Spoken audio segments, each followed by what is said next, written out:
Bismillahirrahmanirrahim. Assalamualaikum warahmatullahi wabarakatuh. Kembali lagi di Bapak Mi Channel. Pada kesempatan kali ini Bapak Mi ingin membahas tentang 3 hal yang mempengaruhi Anda dalam cepat atau tidaknya mempelajari hal-hal spiritual. Nah, bagaimana keseruan pembahasan pada video kali ini? Tonton video ini sampai selesai agar sahabat BFC semuanya tidak salah paham. Dan jangan lupa untuk klik tombol subscribe terlebih dahulu, lalu tekan tombol like, komen, dan share agar BFC terus berkembang dan dapat upload video menarik lainnya. Oke, libas.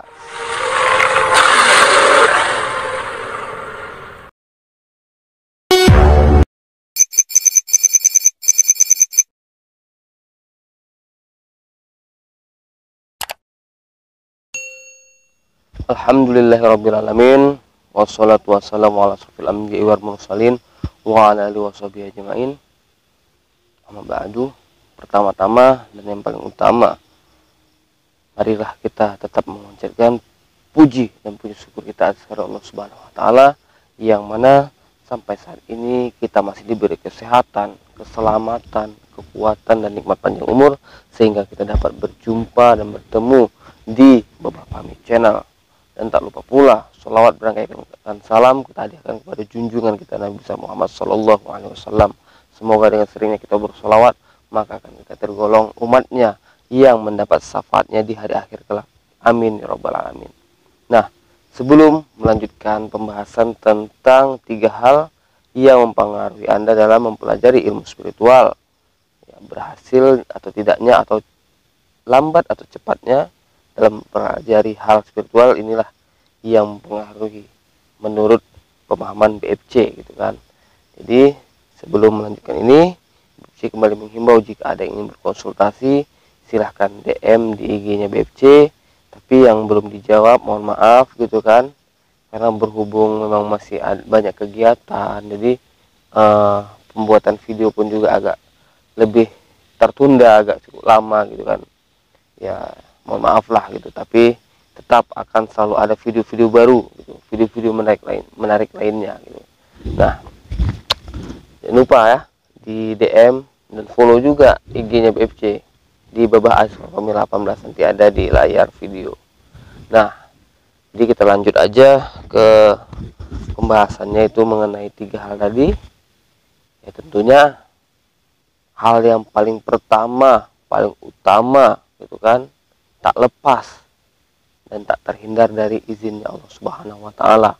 Itu tidak bisa kita pungkiri, tidak bisa kita elak-elakkan, tidak bisa kita hindar-hindari lagi. Tetap izinnya Allah Subhanahu wa taala itu nomor 1 dan paling utama gitu. Karena tanpa izinnya apapun yang terjadi, misalnya itu bisa apapun yang kita inginkan itu bisa terjadi, dan apa yang kita tidak inginkan juga bisa terjadi dengan izin Allah Subhanahu wa taala. Nah, jadi apapun itu tanpa izinnya Allah Subhanahu wa taala mustahil gitu kan. Walaupun kita berusaha, tapi memang Allah belum mengizinkan saatnya ataupun waktunya, maka ya tetap dalam kegagalan lah gitu. Tuh. Tapi kalau dalam misalnya mungkin motivasi gitu kan, mungkin kalau kita sering berusaha, kita sering mencoba, pasti ada titik temunya, titik berhasilnya itu ada, tapi kapan gitu kan. Ya itu juga berarti Allah mengizinkannya pada saat itu gitu. Nah, kita jauh dari situ. Dan yang kedua adalah kesabaran. Kenapa yang kesabaran? Karena banyak orang yang mempelajari hal-hal spiritual ini tidak sabar gitu. Ingin cepat, ingin langsung dapat, ingin mungkin langsung bisa gitu. Tidak, karena apapun ceritanya di hal spiritual juga ya sama dengan kehidupan umumnya gitu. Apapun yang kita inginkan tetap ada prosesnya gitu. Mungkin contohnya gitu kan, contoh secara logikanya supaya mudah dipahami.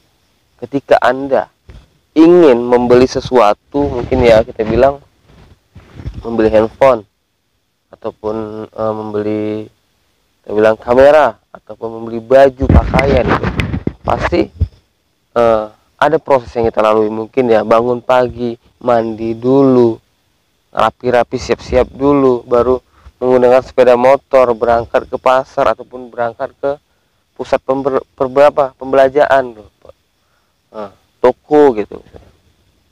Jadi ada tahapnya gitu, ada prosesnya. Nggak bisa langsung begitu bangun pagi melek mata langsung ke toko gitu, nggak bisa. Tetap buka mata, mandilah, bersih-bersihlah gitu, berpakaian yang rapi, oke kan? Lalu panaskan sepeda motor dulu gitu kan. Setelah panas, oke, standby semua, kita baru berangkat. Itu pun berapa menit perjalanan kita menuju pusat pembelanjaan tadi gitu, pembelanjaan, toko ataupun pasar gitu kan, mungkin setengah jam atau 15 menit, itu proses. Begitu juga dengan kita, harus sabar gitu. Tidak bisa semerta-merta cup langsung bisa, cup langsung terbuka mata batin misalnya, cup langsung bisa menggunakan tenaga dalam gitu misalnya. Tidak, semua itu ada prosesnya. Mungkin kepengen melihat melihat makhluk gaib ataupun apa itu langsung semerta-merta begitu apa enggak, tetap ada proses. Semua itu ada tingkatannya, ada tahap-tahapnya. Jadi tetap dalam kesabaran gitu kan. Nah, dan salah satu nih contohnya nih, rasa kesabaran itu juga dilatih, karena banyak sahabat BFC yang modelnya penasaran terus penasaran dan mencari. Sabar gitu.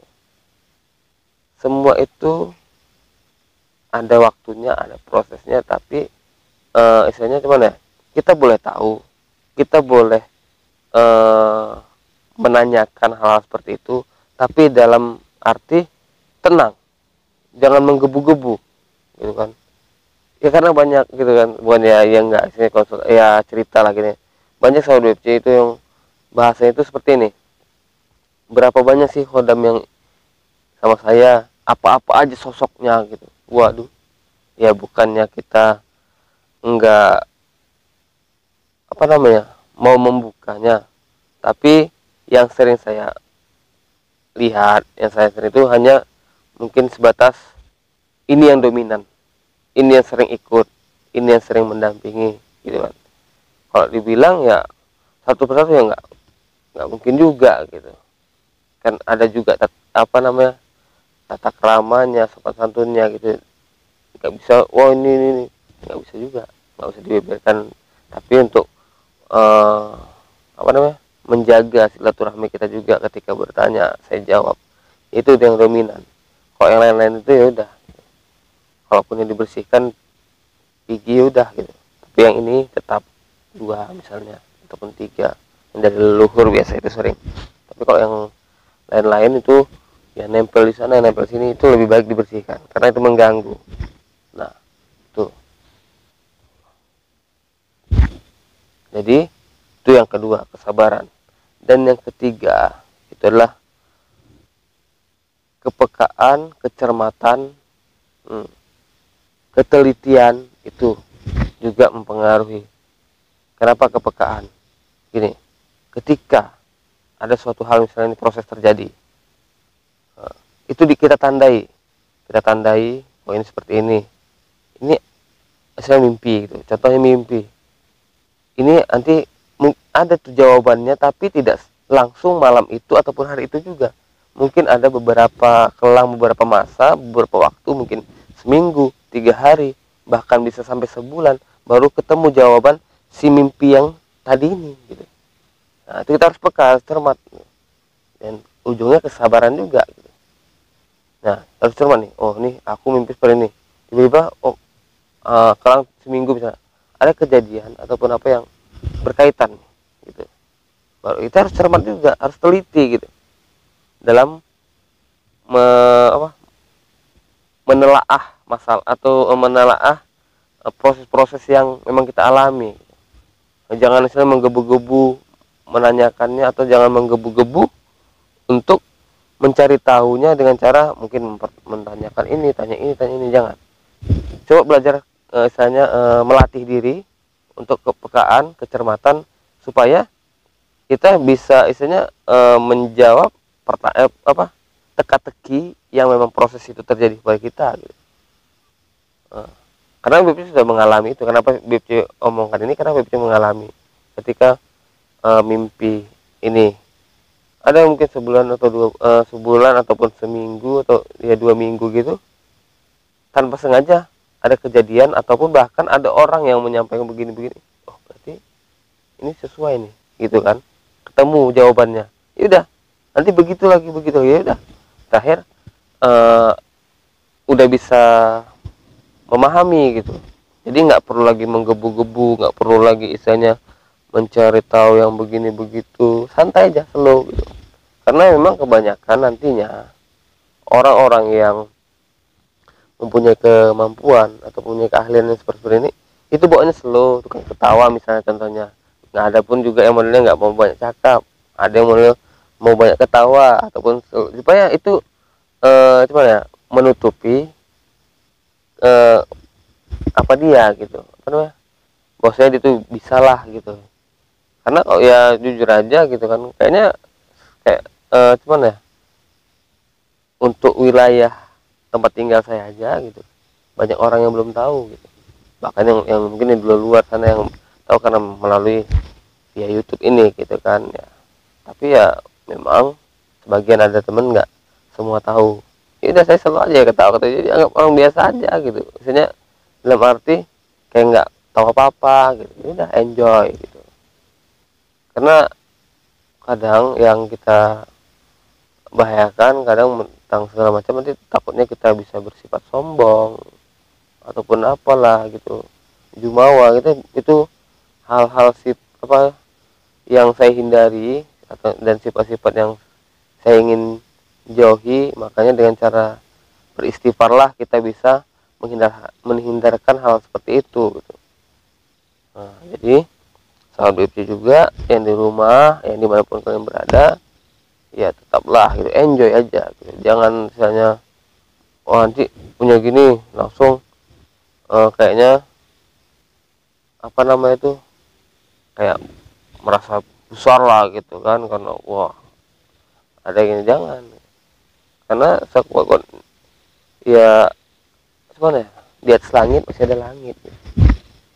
Jadi tetaplah bersifat ataupun berjiwa tenang, dan tetaplah berbaur kepada masyarakat dan enjoy aja gitu. Jangan terlalu ya begini begitulah. Kadang ya memang tergantung prinsip kita juga sih gitu. Kalau saya memang orangnya ya enjoy, bawa ketawa aja gitu, seperti kelihatan nggak tahu apa-apa, kelihatan bodoh aja gitu udah. Dan saya pun juga orangnya masa bodoh gitu, mau orang bertanggapan apa ya udah, yang penting nggak mengganggu mereka gitu. Oke, ya mungkin ini aja yang bisa saya sampaikan dengan tentang 3 hal tadi. Yang pertama adalah izin Allah Subhanahu Wa Taala, itu tidak terlepas. Yang kedua kesabaran, yang ketiga adalah kepekaan, kecermatan, ketelitian gitu. Nah, mungkin ya itu aja dari saya. Akhirul kalam, assalamualaikum warahmatullahi wabarakatuh.